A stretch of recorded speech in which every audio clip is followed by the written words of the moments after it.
તો દેશમાં satellite internet સેવા શરૂ કરતા પહેલા કેન્દ્ર સરકારે સ્ટાર લિંકને શટડાઉન નિયંત્રણ માટે ભારતમાં એક નિયંત્રણ કેન્દ્ર સ્થાપવા અને આંતરિક ડેટા સુરક્ષા માટે સુરક્ષા એજન્સીઓને કોલ ઇન્ટરસેપ્શન એટલે કે કમ્યુનિકેશન મોનિટરિંગ સુવિધા પૂરી પાડવા જણાવ્યું છે।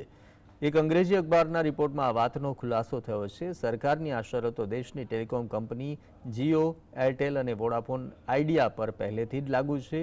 એટલા માટે ભારતમાં પ્રવેશતા પહેલા સરકારી છે કે સ્ટારલિંક પણ આ શરતો સાથે સહમત થાય। કેન્દ્ર સરકારે એલન મસ્કની કંપનીને સેટેલાઇટ દ્વારા વિદેશમાં કરવામાં આવતા કોલને સીધા ફોરવર્ડ કરવાને બદલે ભારતમાં બનેલા સ્ટારલિંકના ગેટવે પર રીડાયરેક્ટ કરવા જણાવ્યું છે। ત્યારબાદ કોલ ટેલિકોમ ચેનલો દ્વારા વિદેશમાં ફોરવર્ડ કરવામાં આવશે। રિપોર્ટ પ્રમાણે સ્ટારલિંકની સેટેલાઇટ કમ્યુનિકેશન લાઇસન્સિંગની જે પ્રક્રિયા લગભગ પૂર્ણ થઈ ગઈ છે।